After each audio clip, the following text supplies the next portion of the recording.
So here we go. It's Friday afternoon. It's been a long week. Tony's got a lot on his mind. Let's talk about making money, because that's really, that's really what we're here for, is to deliver a great customer experience and make money. I would put it to you this way. If we can't deliver a great customer experience, it's going to be awful difficult for us to make money too. So I also am not a believer in the phrase win-win, but I do think that we have a mutually beneficial course that we can execute when we're in front of our customers. Tony, you've been kind of jumping in as of late to some of our meetings. I think we have to, when we go through this next phase, especially this session and potentially session 2 of this, we got to keep an open mind. There's going to be things that I share with you that are going to be no-brainers, and there's going to be things that are going to be new tools. And the way that I start every single sales training class is, it's my goal to either trigger ideas or skill sets that you've already possessed that maybe you're not using as much, and hopefully add a tool or 2 or 3 to your toolbox so that you're more effective with the customer. So having an open mind is pretty key to really being able to absorb some of this information. Yep. I put this slide in here because I believe, Tony, you were working in the service department for a while, right? No, I used to work for Johnstone Supply. Okay. Okay. So, and I did a lot of like the consignment products with like the big customers that are local here. So I know a lot of the product and things like that. Okay. So I'm not sure where I drew that from. So I'm in error there. He was with the commercial department with us, Mike. Before. Oh, that's what it was. He was with the commercial department. So, yeah, okay. 10 months now. So yeah, something like that. So I guess I still think this is going to be valuable for you guys. So I'm going to still speak to it. It's a little bit maybe out of place for this, but one of the things that your technicians can help you guys achieve with a good partnership and some education is identifying when a repair could potentially become a sales lead. Okay. Kenny, did I send this to you before? No, not that. I like that though. Okay.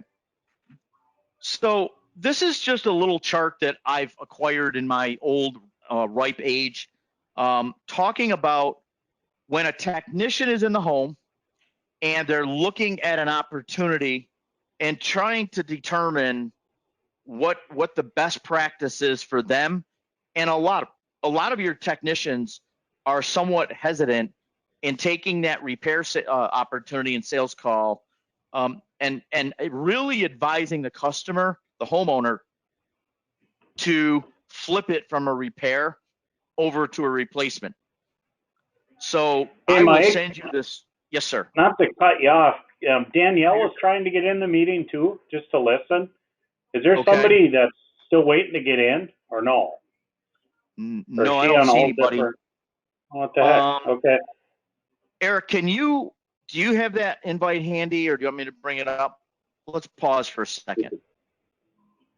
I can get it. This conference will now be recorded. So I think, Kenny, what I'll do is I'll keep talking about this and hopefully she gets in. Exactly.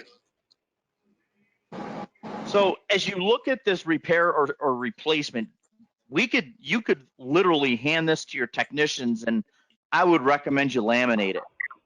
And when they're in front of that client that's got a 6-year-old piece of equipment with an $800 repair bill, that really could become a handoff to Tony to go out and consult with the customer on what makes the most sense as far as replacing or repairing. Yep. And then the sort of the other end of the slope on this is when you start getting out to equipment that's 11, 12, and 13 years old, the cost to repair curve is lower because of the age of the equipment. So something that's $200 or $300, even though that equipment is 12 or 13 years old, it kind of goes to that concept of you're putting brand new parts down line from parts that are still 12, 13, 14 years old, and you're just sort of moving that inevitability down the kicking the can down the street. So Yeah. I really like this when I came across it. A lot of our dealers like it. Hey, there's Danielle. And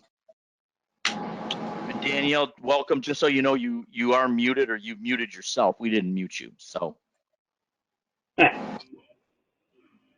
And Danielle, we were just talking about this chart that talks about the repair or replacement curve to use as a guide to help the customers and the technicians talk to the clients about when it makes the most sense as a best practice to take a repair and turn it into a replacement. So, Tony, look, the object of this is clearly, making money, right? I mean, you want to make money. The company needs to make money. Our philosophy at EGIA is show you, again, best practices that will help you with closing rate, because the customer is going to shop in your HVAC store. I could give you some benchmarks on closing rates, but we definitely see lifts for those dealers that are measuring closing rates 15 to 20% or higher. I can tell you to benchmark, if you want to set some benchmarks for your own close rates. Some good numbers are if it's a marketed lead where maybe just, the phone rang off of an ad that you were running or off of your website. You should set a standard for yourself, Tony, of a 50% close rate. And I'll talk about that in a second. And then if it's a tech generated lead, right? They use that chart and they're like, Mr. and Mrs. Homeowner or Ms. Homeowner, you're looking at a $1,200 repair here. I'd really like to hand you over to Tony, our consultant. It's no obligation, but we owe it to you to give you your options, right? Those types of tech generated leads, you really should set a benchmark of 70, maybe even 75% or higher, because obviously that's a better type of lead than a referral, because you're in a home with a broken piece of equipment. And one thing I like to remind everybody of on this call is what we sell. It's kind of it's a two-sided coin. On one side of the coin, nobody wants to buy our stuff because it's not something fun to buy. And the other side of the coin is they don't have any money to buy it either. So, Tony, I hope that you're excited about the challenge of selling something to somebody that they don't want to buy. Oh, and by the way, they don't have any money to pay you for that either. So it's not a very difficult challenge. I think you're up to it. Kenny thinks you're up to it, but I just want to say good luck to you. I'm excited for it. He's obviously started drinking before we have, Kenny. No, I'm just kidding. Look, that's kind of what I'm thinking. It's just Dr. Pepper. The beauty of our industry is if we treat people the right way, it is a must buy. And I'm going to talk a little bit about that here in the next few slides. So, Tony, dirty little secret that I like to share with salespeople and business sales managers and owners is it's going to take you the same amount of time to run a lead, whether you sell it or not. And I don't know about you, brother, but it's a whole lot more fun when you win the game versus losing the game. Yep. So we're here to help you win more and help the customer too. I like it. The next piece of it is, look, leads and Kenny, the people on your team are clearly the most valuable assets you have. Without great people, you can't execute the lead. Without a lead, your people have nothing to do. So it's almost hard to put one in front of the other. But getting a return on that investment for each lead is huge. And Tony, for you, something you can never get back, my friend, is time. And if you can run the same number of leads and sell more stuff to that customer because the customer sees the need and they trust you, well, guess what? You're going to have higher average tickets. You're going to make more money. The company's going to be more profitable. The company can grow, and everybody thrives. Does that all make sense? Yep. And Kenny, I think this last slide will be your favorite one. Making money, baby. Higher commissions, job security, pay raises. Yep. profit margin. That's what all of this leads to. And it leads to job security. That's my favorite one, I think. Yep. Any thoughts on any of this, guys? Danielle, I know you're, we can't see you, but any thoughts from you, from the silent majority? Danielle, All right. can you hear us? I don't know if she knows she's muted. Okay, so I'm gonna keep plugging. Kenny, I'm gonna let you be the coach for Danielle. Oh, there she's back. Right. Now she's green. There she is. All right, Danielle. Now she's Any off thoughts again. on where we're at so far? Oh, she's. All right, I'm gonna keep going. So look, this slide, Tony, I'm not sure if you were part of the initial discussions. I won't spend a ton of time here because we've talked about this, but we're a nonprofit. Tony, Danielle, you as well. We're here to help you, the dealer. We're here to support our OEMs, your distribution supplier partners. Really, it's all about us consulting with you. Again, going back to that customer, delivering a better customer experience. So as we continue through, moving beyond sort of this intro and some of the philosophies behind why finance and what the purpose of the class is, we'll jump into the agenda. We're going to talk about, I think one of the most important things is how well do you know the homeowner? I'm going to talk a little bit about financing literacy, and I'm going to be honest with you, it's going to be dry and dull and boring. I'll try to not make it so. But I want you guys to understand when you're in a competitive situation and somebody says to you, hey, I'm looking at Carrier and they're offering this program, I want you to understand how to counter that. So that's why we're going to talk a little bit about financing literacy. I'm going to talk about best practices from both a finance perspective, a sales perspective, and a product perspective. We're going to talk a little bit about how it makes your business grow. I think we've touched some on some of that. And then we're going to talk about how to sell, how to present, how to sell, how to close, how to handle a couple of the biggest objections out there. So that's the basic agenda moving forward. Okay. So I want to talk for a few minutes about the customer. And you've heard me say that quite a bit this afternoon. Without the customer, there's no opportunity. And we really need to think about aligning how we behave with how our customers behave and how they make buying decisions. And understand this, that using financing isn't new. It's not new to our industry. It's also not new to your customer, which might be the most important nugget. Little bit of fun with this slide, but a little bit of seriousness. And I do want to read this. 76% of your customers are more likely to make a purchase if a simple and seamless, affordable monthly payment option is offered at the time of the sale.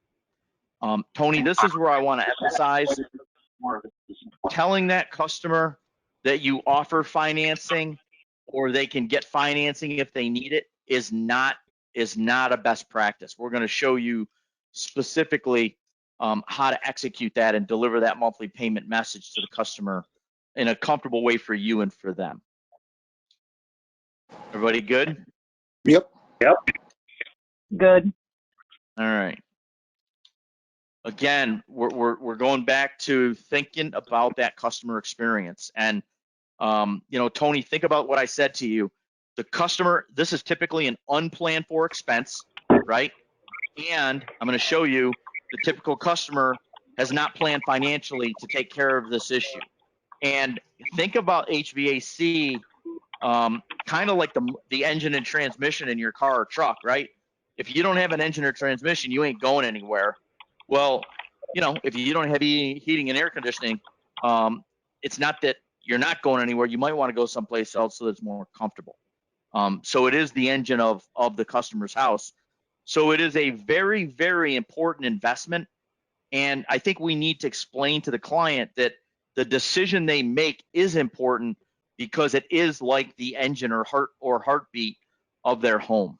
Does that make sense? Mm-hmm. Yeah. Perfect sense.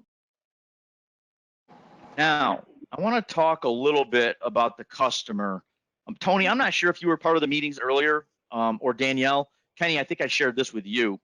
While I'm walking you through what I call the wheel of life, I want to challenge you to think about this, the answer to this question. And that question is, where are they, being the homeowner, really getting their cash from, right?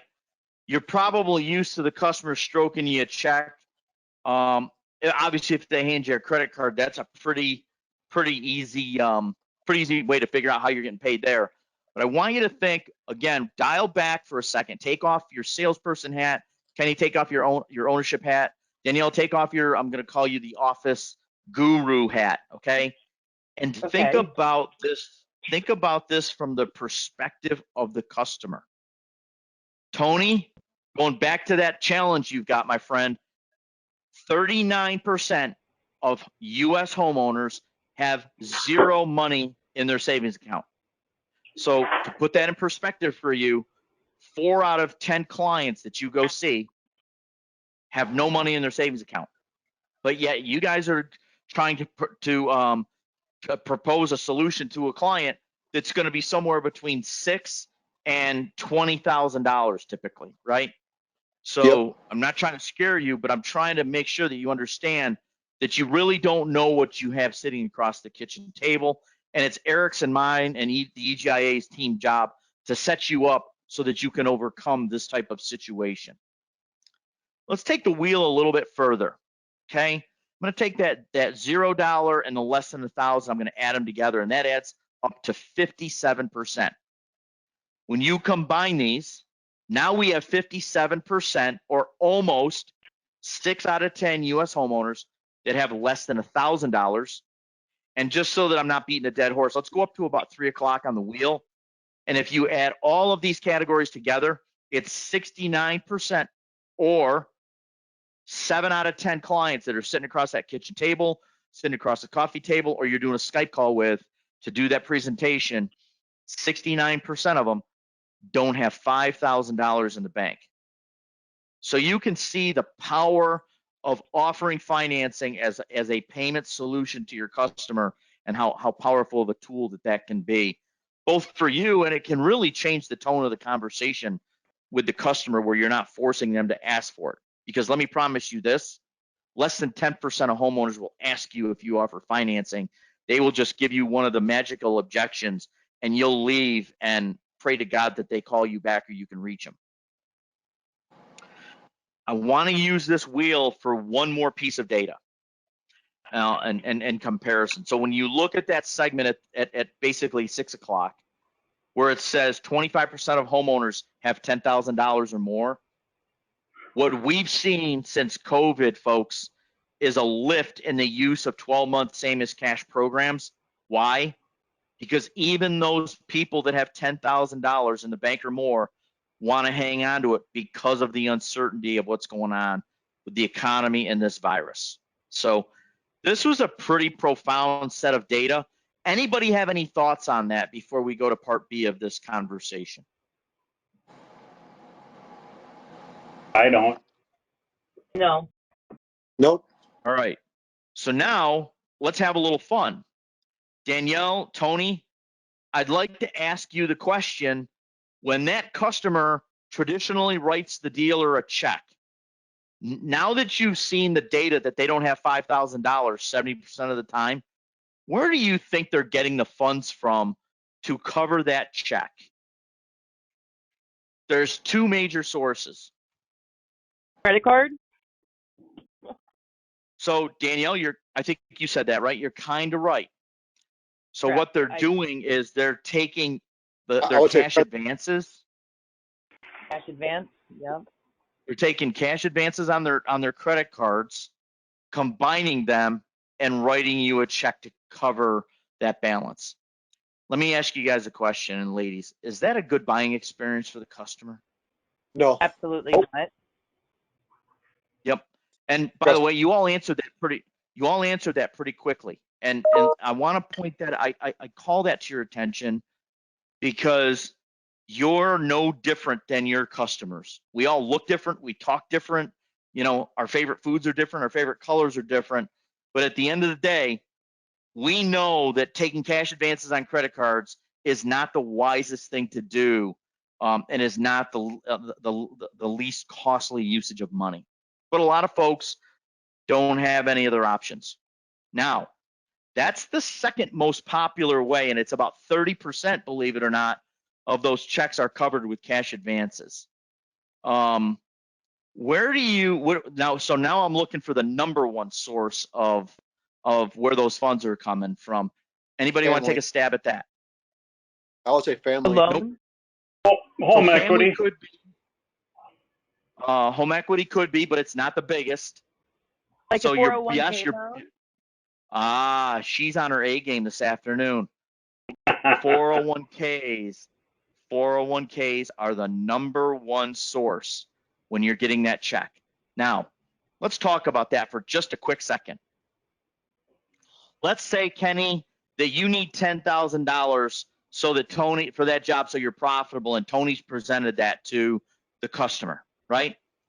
And Tony, they're going to write you a check, and that money's coming from their 401k. Here's what's going on behind the scenes, okay? The customer's looking at that $10,000 that they have to pay Centrair, and they're going to take it out of their 401k. Well, guess what they have to do? Right out of the gate, They got to get they have to pay penalized. them. Well, yeah, I'm getting there. Yes, you're right. That's part B. Part A is they're going to pay 40% federal tax on that money. Okay.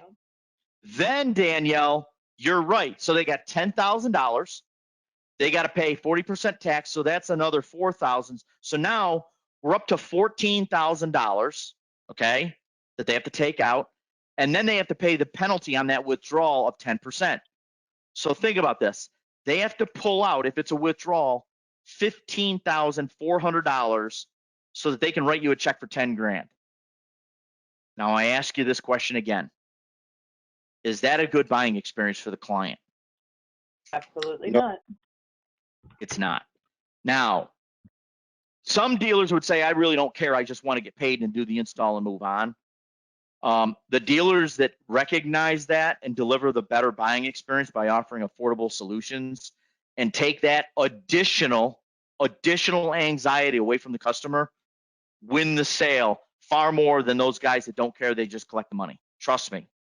And a lot of people just they don't want to do that with their money. So I think this was a pretty dynamic piece of information. Anybody have any thoughts or feedback for me on this? No. No. Nope. All right. I think it speaks for itself, right? Correct. All right. If I could find, let's keep rolling. All right. So we did that. Sorry. All right. So I think we know why financing is important. We've been talking about that. That's why we're here. But I do want you to think about this, okay? I don't want to assume anything as we go through these sessions. I want you to look at this slide and the next few slides because these are reflective of what people do every day now, okay? So they're financing their homes, right? They're financing furniture and you know, they're using those 0% 12-month programs at Best Buy for TVs.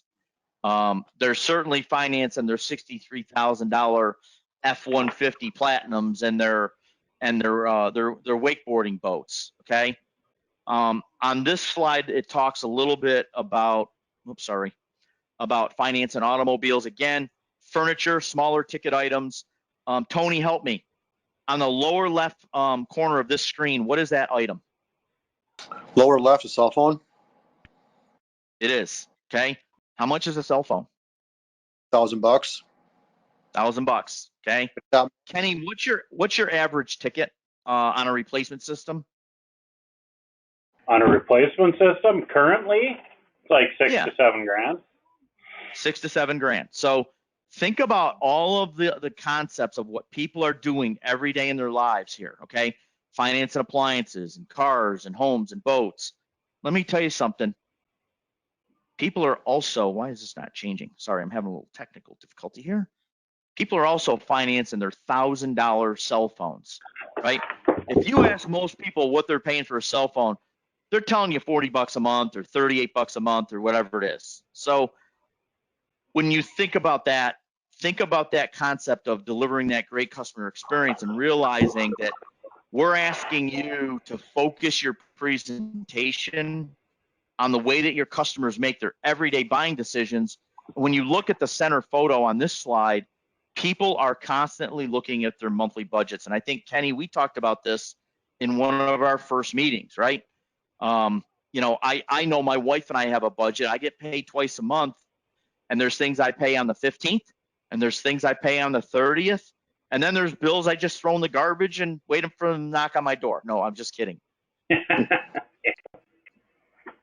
So again, I'm just trying to get you to take off that business hat. And Tony, you've been embedded in the business for a number of years through your various roles, right?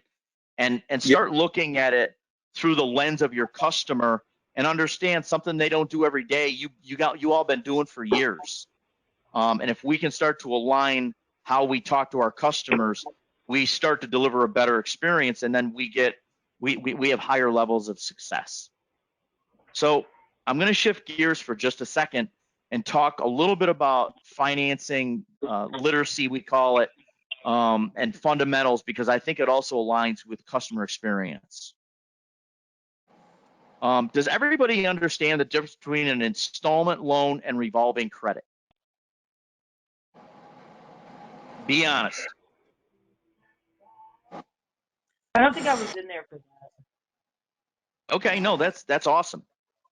So let's talk about this for a second. So revolving credit is real simple. It's a credit card, okay?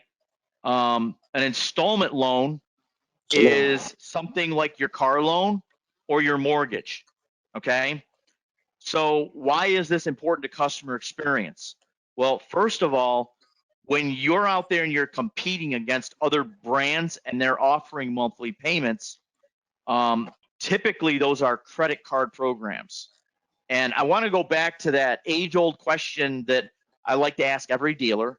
And I think I asked this of you folks early on in our journey here. When you get home, or Tony, if you walk out to your mailbox, or Danielle, you walk out to your mailbox, and there's a credit card offer in your mailbox, what do you do with that? Throw it away. Throw it away. Okay. And this is where our programs have really excelled, because you're the typical consumer. You're no different than most other homeowners, okay? Most people, when they open up their wallets or they open up their purses or whatever you call them now, Daniel, I don't even know what they're called. Kenny's got a Merce or a man bag. You know, I think everybody has all the credit cards that they want, okay?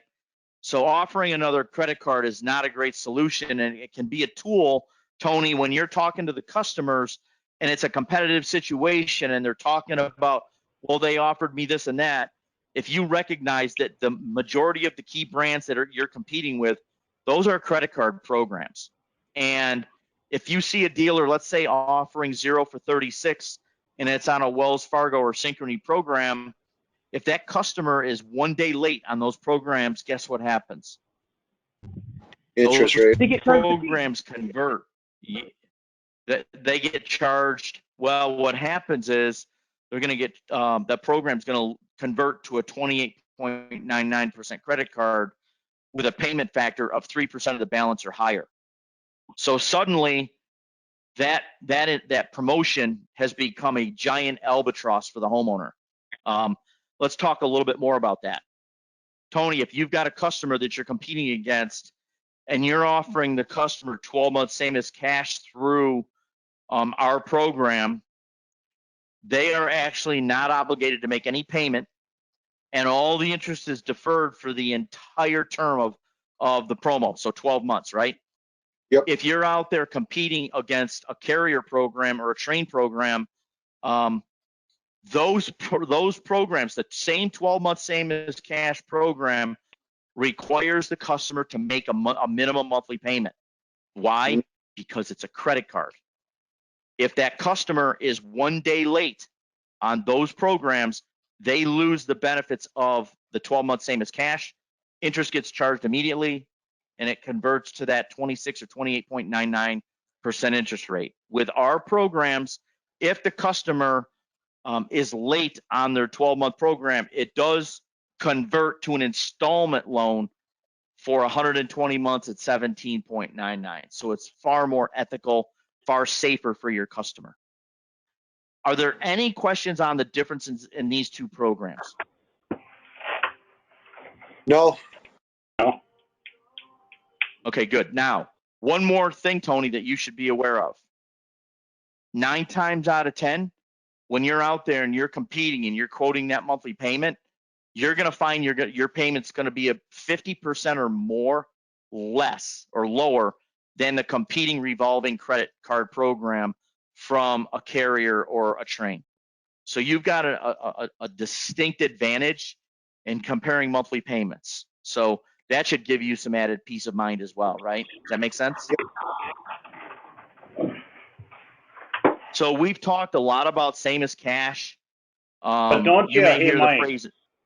Yeah, Mike, go ahead. 1 second. Don't you need to educate that customer a little bit on that? Because with the 0%, their payment might be less initially than ours at 6.99. No, it's never going to be less. Well, because I think, Okay. because isn't it like with a credit card, typically like a 7 or 10-year thing? Well, actually, it's funny. That's a good point. A lot of times, so most customers, when they get a credit card and they make their payment, they're making the minimum payment due until the end of time. Those terms are typically longer than 13 years for price points like ours. So what I want to do real quick is this, okay? Let's take a sale. Kenny, you said your average ticket was what, $6,500? Yep. So I'm just going to do simple math. I'm not going to add in the dealer fees. I'm going to give that 0.36 every advantage in this scenario, okay? So 6,500 divided by 36 is a payment of $181. Eric, can you write that down? Now, 6,500, 9.99. I'm going to use 84 months. 6,500, 99 Norn. I put the term in as 84 years. It's probably not going to work. That payment's only $108. So what is that? $70 cheaper, $73 cheaper, right? Sure. See what I'm saying, Kenny? Yep. I see it now. Now, I get it. yeah. So you should almost always have. I can't think of a scenario where that would be advantageous on those 0%. And going back to our discussions about these, if you want to net $6,500 and you're offering that 0.60, your price really needs to be, give me a second,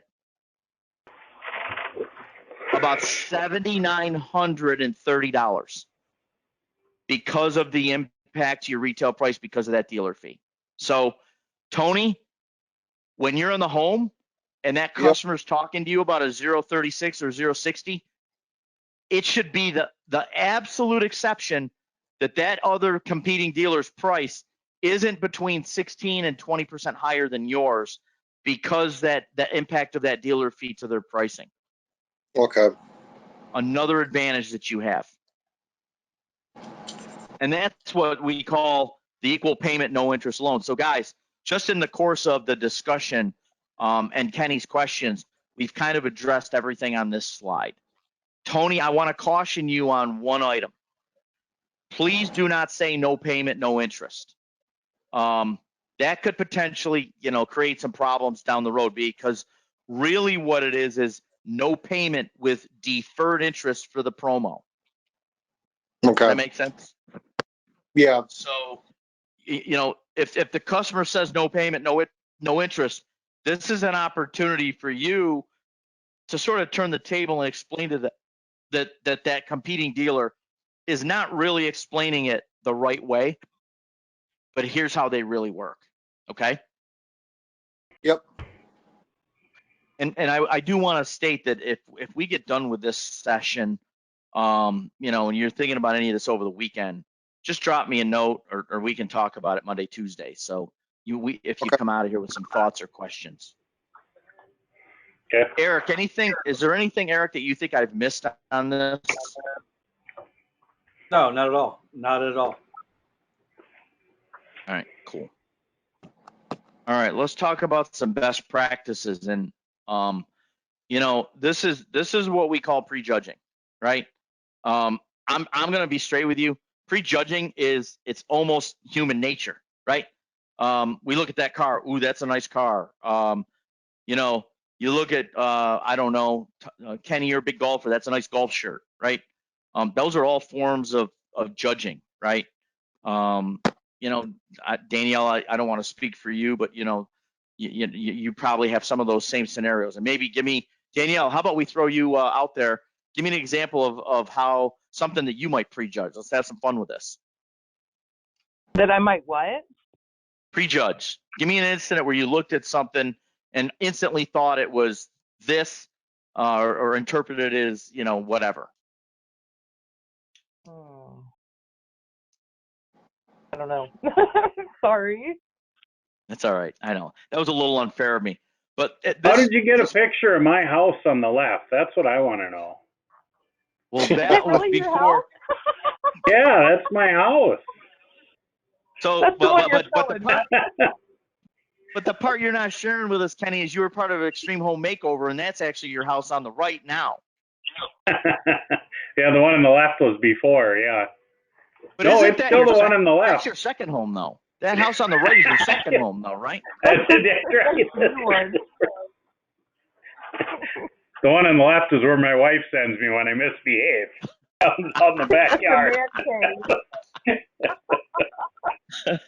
Yeah, but dude, at least you have satellite TV. That's right. I got scotch and a leather couch and satellite TV. I'm fine. That's right. And you're burning old furniture for heat in the living room. Yeah. But I finance the furniture, so I'm fine. Payments are cheap. At Rent-A-Center. Oh my goodness. All right. So listen, in all seriousness, Tony, I actually want to dial this more into product, because the sales process that we built is going to take out the finance piece. Okay. So the thing that I would say to you is this: do yourself a favor, right? Do your customer a favor. And in every scenario, don't prejudge how much they can afford or what they should buy. Use your expertise to offer them solutions that make sense. Build your estimates accordingly, your proposals accordingly. Make sure you incorporate that monthly payment, and let the customer decide what they want to buy from you. Does that make sense? Yep.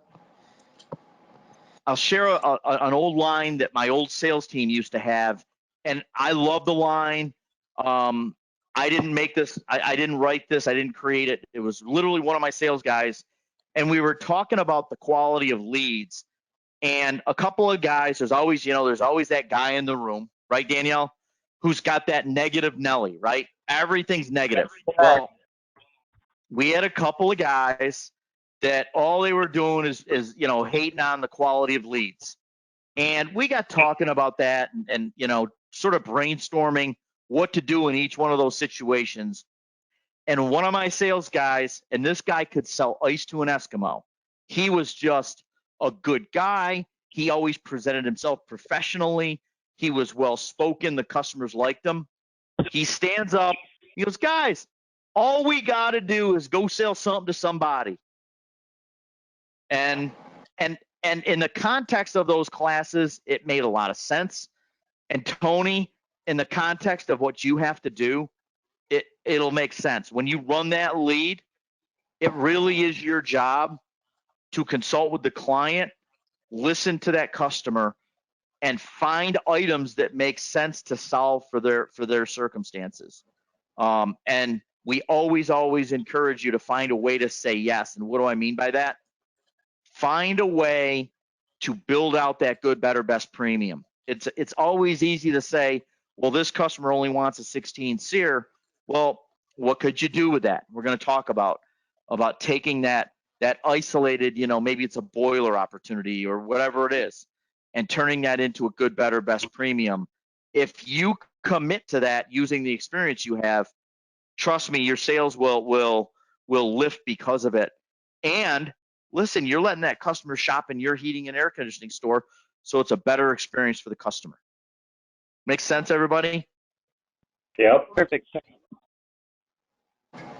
Now, the presentation that we've been working on the last couple of weeks is designed to address the different types of customers. Tony, you're gonna engage with those cash buyers, right? And I want to talk about this for a second, okay? Tony, how many of your competitors take credit cards, do you think? Just roughly. There's no, we're not going to push you off a cliff if you're off by 3%. All of them? I would say most of them, right? Let's say 98% of them will take a credit card. Good answer, okay? How many of your competitors will take a bag of cash or a check from a customer? 100%. 100%, right? Yes, guys, I admit it. I ask stupid questions sometimes. There's a method to my madness, okay? Now, how many of your competitors offer financing? I would probably say probably 50%, maybe even less, maybe 30. Whoever gets approved. No. Getting approvals are different than who's offering it and who's using it. So let me say that, Kenny, you got a guess? I would guess 30%. So you're closer. It's really less than 20. I've seen data that shows less than 5. I think it's a moving target, but I will tell you, you'd be shocked. It's very low. So when you think about, Tony, how do you get that customer to buy from you, right? You're selling a box, your competitor's selling box. They all look the same. They all have the same color. They have a little bit different logo on them. Everybody's probably talking about, 13 SEER, or, 80% efficiency, whatever it is. Again, something you do every day, you're comfortable with. To your customers, all they know is their heat doesn't work, or their AC isn't working and their house is hot, and you have to find a way to differentiate yourself. And this is one way to do it, but so is the non-prejudgment, giving that customer solutions, because let me tell you, most of your competitors and about 80% of the products being sold are in that 13 SEER, 80% lower efficiency furnace categories. So not necessarily 80%, but maybe 80, 94, but I think you all know what I'm saying. So differentiating yourself also makes it easier for the customer to buy from you. So think about those cash buyers also as people that have money, but they have money because they're typically smart with their money, and they may want to keep that money in their bank account so that it continues to work for them.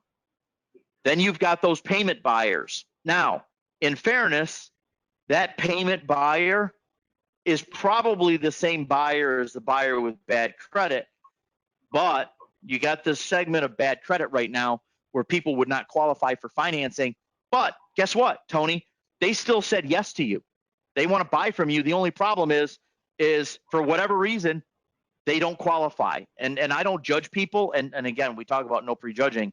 Neither should any of us judge people based on their credit, because right now there's people that had great credit that, due to things that they have nothing to do with, that are getting hammered, right?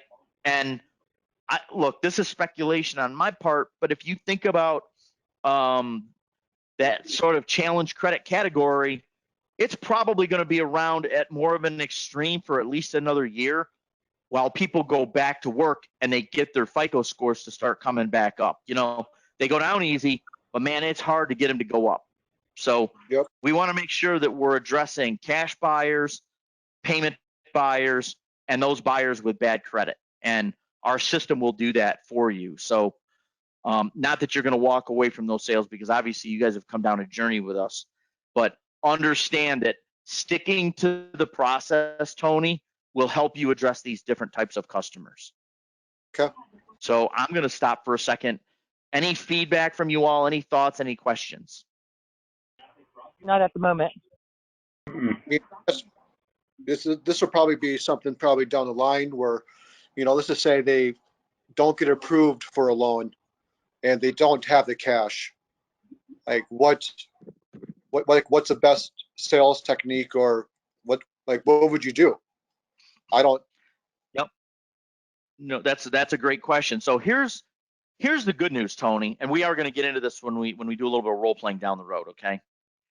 The good news is this. Your tier 1 lender is going to approve about 75% of your applications. That's a good number, okay? Yep. Then you've got a tier 2 lender that will pick up about another 70 to 75% of those declines. Okay. So then how do you address that remaining 10, 12, 15% that didn't get approved, right? We'll talk about that a little bit more down the road, but I do want to point this out.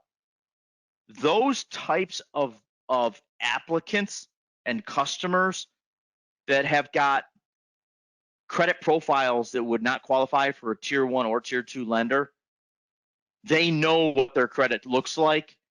So you should not sweat it. When those customers know that they've got a pending bankruptcy or they've got judgments against them, they are hoping that you can help and get them approved. But they're definitely going to understand if they don't get approved because they already know. It's not like it was 15, 20 years ago where people weren't tracking and their FICOs and didn't understand what was, positively impacting their credit or negatively impacting their credit. It's a different world today. Okay. Does that help you understand a little bit more? Yep. So I wanna leave you though, Tony, with this thought. You should be confident that first of all, you're going to get a high number of your deals approved. And secondarily, realize that those that get completely declined has nothing to do with you or your company or quite frankly, the lender. It's just that those folks have put themselves into such a predicament that there is no qualifiers that are going to help them. And that's where you're going to have to coach them to say, hey, look, have you got any friends or family members that could potentially help you with this? Yep. Good question. So I touched on this concept earlier, and I'm just going to end this segment with this. What if we approach the presentation the same way that your customer makes their everyday buying decisions? And that's why I've spent this time with you all this afternoon talking about the customer, right? If you think about it, almost everything we've talked about is the customer. We've got to understand how to engage that customer. We have to show that client empathy, understand that their house is either ice cold, or it's super hot. Understand this too, folks, that when we go run a lead, it's a lead to sell a project in somebody's house, and we're looking at what the equipment spec is going to be, and we want to give them proposals, right? That's our mindset, okay? But when we walk through that customer's front door, we have just entered their home, and we have to understand the difference between a house, which is a building, and entering that internal space, which is their home, and appreciate what's going on with those folks. And again, that to me, that word empathy, walking them through a journey where we're learning about their family. What are their needs? Do they have asthma? Do they have issues with, well, hopefully not mold, but moisture, right? I mean, Kenny, I think you talked about dehumidification, right? Making sure that we're including humidifiers and explaining the value of those components, right? Talking about indoor air quality and how it relates. I mean, to me, that's huge. We were talking about, COVID earlier in our discussion. I mean, every single person that has a pulse and any level of consciousness in this country has some level of awareness about COVID and how it could impact them, their families, and their friends. And IAQ should be a value-added proposition to every client, and we should talk about it in terms of not just a piece of equipment, but how it's going to impact their home and that environment and potentially their friends and family, right? Does that all make sense? Mm-hmm. Yep. Perfect sense. All right. So how is it going to affect your sales? Look, this is another concept that we've talked a lot about. This is sort of, I'm going to call this the validation of the concept. Okay. So bear with me. I got to move this around. Because I feel So like we're gonna start. Go ahead. Go ahead. I was just gonna say I feel like the customer is like within the first 2 to 5 minutes is already made up their mind if they're gonna buy from you, just by how you treat them. I love that you called that out, Tony. Let me say the same thing a little bit different. Okay, bear with me for a second. I think that the customer within 90 seconds is going to decide whether they're going to give you an opportunity to sell to them and for them to buy from you. I know it's a subtle difference, but does that make sense? Yep. And that's why this next section, we're going to talk about the 5 pillars and what that means, what it means to your engagement with the customer. So we're going to show you how to offer it correctly. We want to make sure you're offering it on every sale.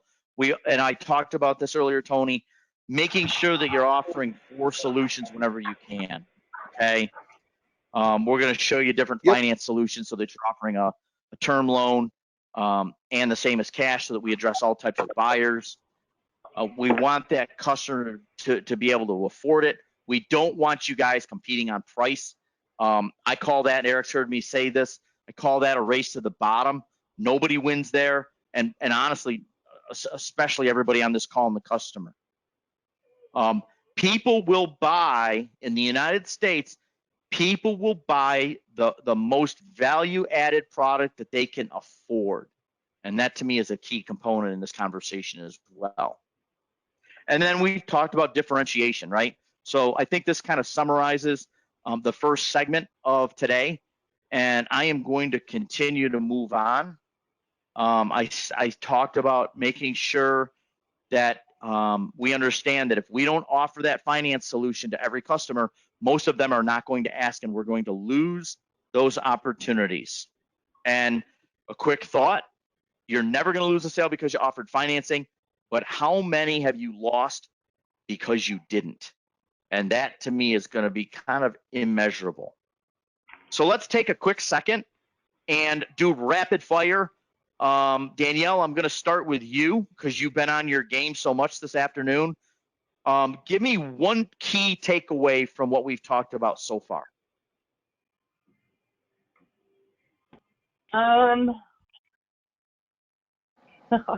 Good thing. So much for rapid fire, Danielle.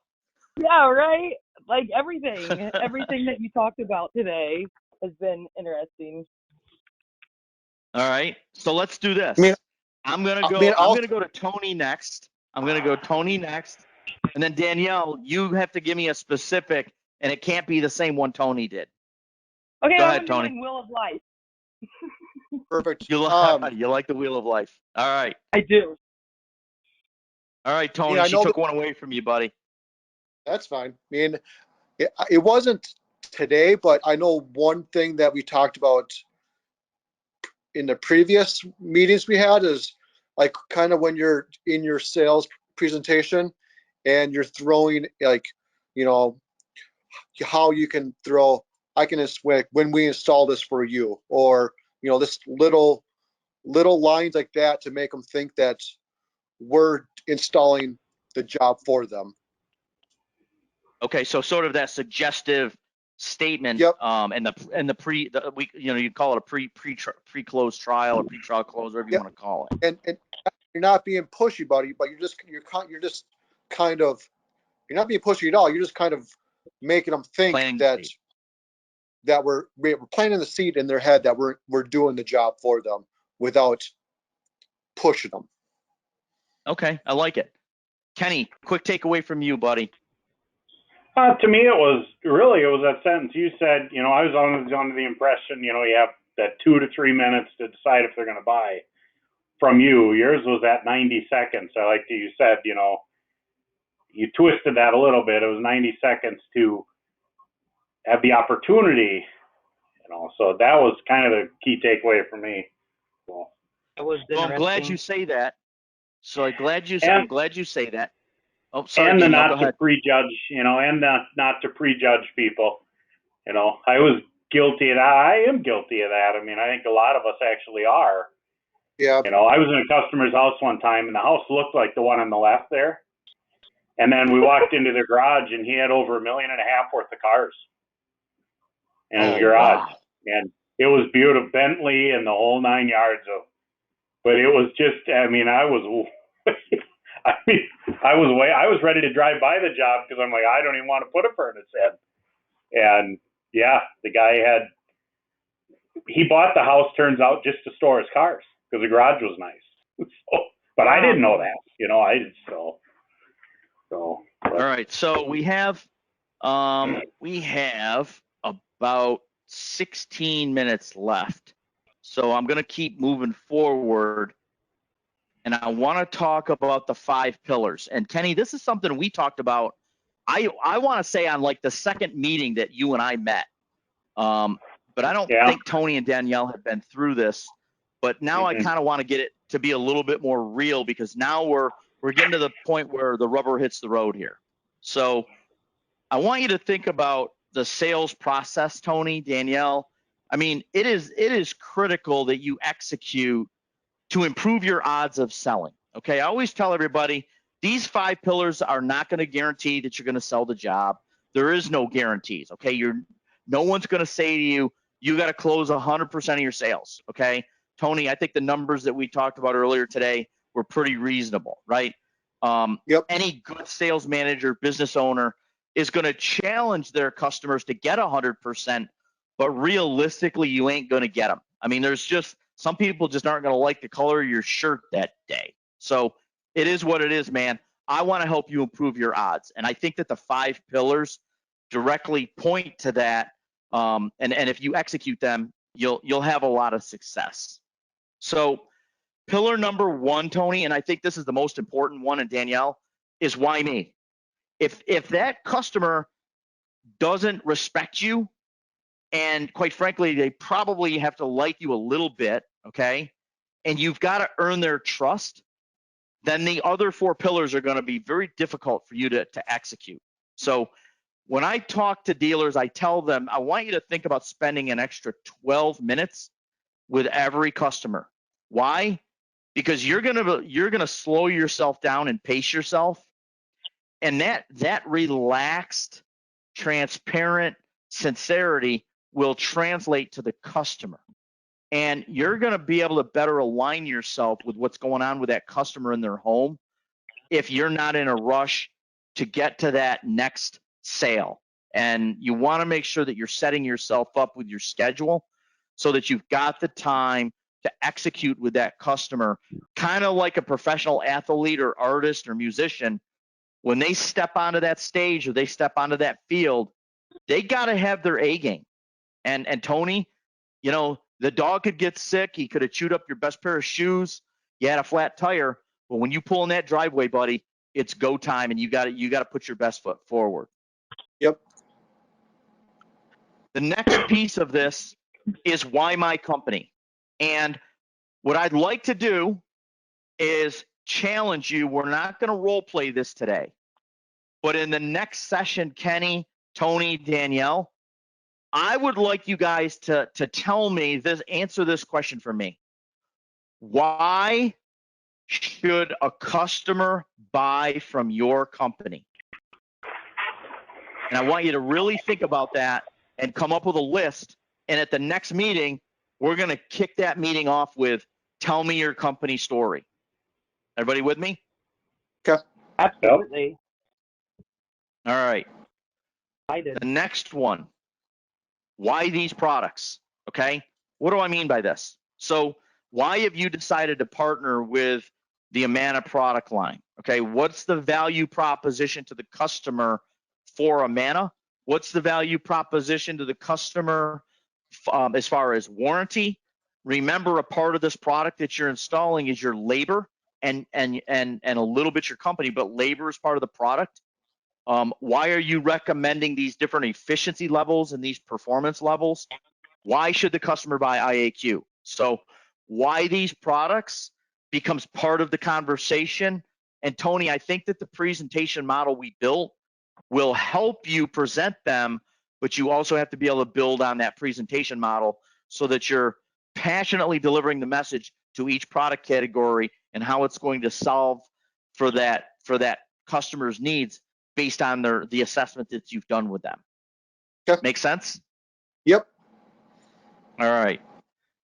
The next one is why this price, and this is an interesting one because in today's world, why this price is not just the dollar amount, it's also the monthly payment.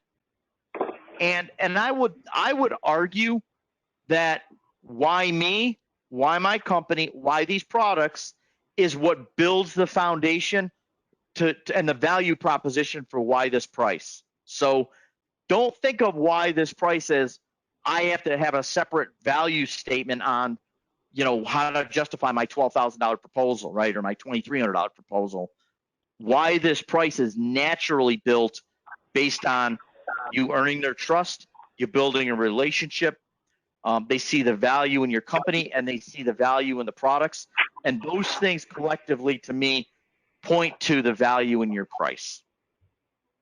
What do you think? And Kenny, please don't answer this because I know you know this. Well, I think you know it if you remember it.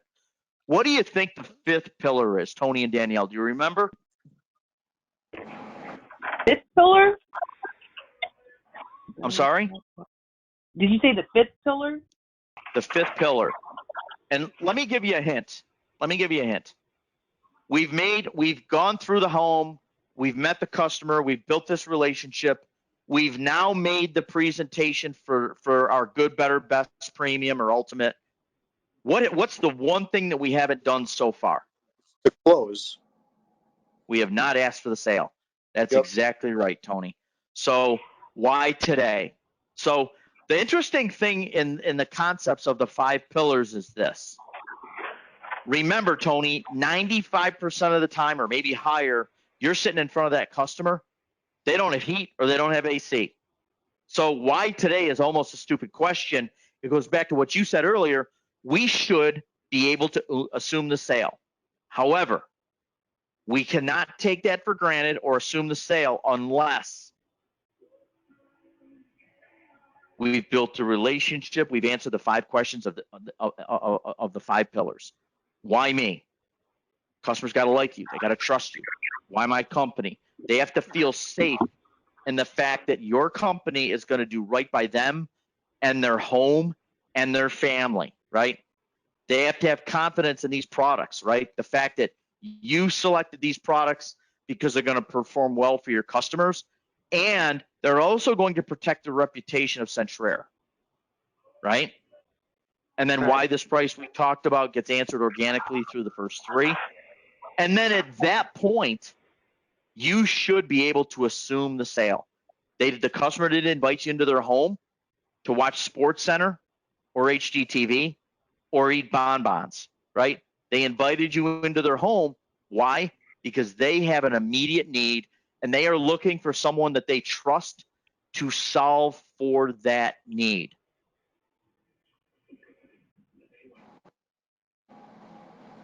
Now, I'm going to plant some seeds for you for the next session.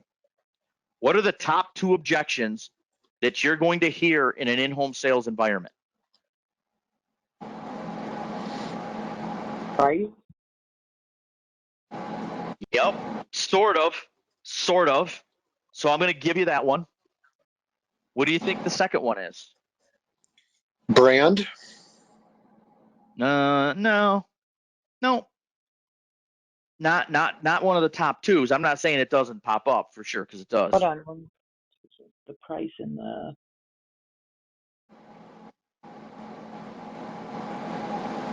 So we got price. So is it the customer and the rapport between the two people? You know what? That's part of it. Usually though, here's what's funny is if they don't like you, they're probably not gonna say, man, Mike, I don't like you, I'm not buying from you. Most people will not Right. say that. You'll walk out the door and they'll be like, man, that dude ain't getting my money, right? Here's Yep. the top two objections. Here's the top two objections. I need to think about it. So you look at the dude on the left saying, I need to think about it. But really what he's saying is, holy crap, I didn't know it was going to cost that much. How am I going to pay for this?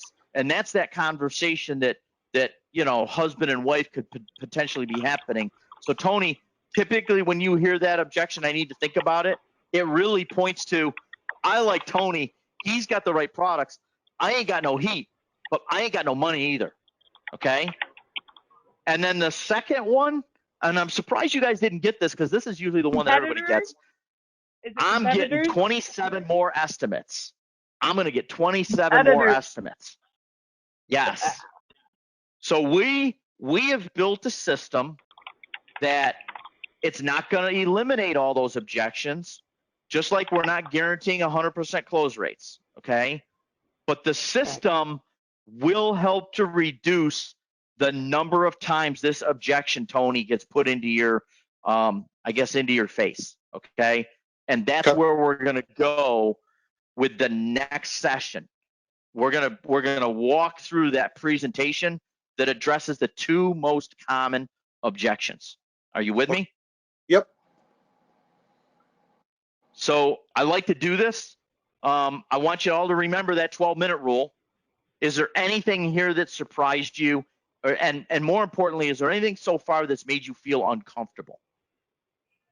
Nothing uncomfortable. Nothing uncomfortable. No. Awesome. So today was the customer viewpoint standpoint. We're starting to set the stage for a proper sales call, Tony. Hopefully we get you thinking about how, when I walk up to that front door, am I going to pump the brakes to deliver the best experience I can for that customer and present myself the way that I would want to be presented to. And then we're going to walk right into the sales presentation next week. So that's the end of today. I think for an hour and a half, normally it takes me 2 hours to do that. But next week, I want to talk about actually making that presentation and closing the sale. So on that, I'm going to leave it with, hope everybody has a great weekend. Again, I appreciate everybody's time. You guys are phenomenal to work with. Eric, is there anything else that you want to add to the close here? No, good job. Other than, hey, Kenny, Yeah. Monday I'm going to get in touch with you about the second look lenders for Interbank has the yes look, and then we got Mycroft. So we touched on it today, and then obviously Tony brought it up. So I'll call you on Monday about that. Okay. Should we set the next meeting now then, Mike, as long as we're all here? Or Let me do this, Kenny. No, I'm going to drop Eric some open slots, and then Eric's got some moving pieces too. So I'm going to let Eric run point with you to set up the next one. Okay. Okay, that'll work. My goal is Monday, Tuesday, Wednesday, but we'll just see if that works with everybody's schedule. Okay. All right, folks. Thanks, Danielle. Good job today. Tony, good job. Kenny, you were okay, buddy. Not quite on your A game, but it's okay. Every other meeting Because I got five. So. I got the right people in place. I'm good now. So yes, I have all the confidence in Danielle and Tony. So all right. You guys my have goal is to golf every day. So beautiful. Tony, it's your job to make it so Kenny can golf every day. Tony, good luck with your family, brother. We'll be thinking about you over the weekend, man. Good luck, Tony. Thank you. Take care. Thanks, everybody. Bye, guys.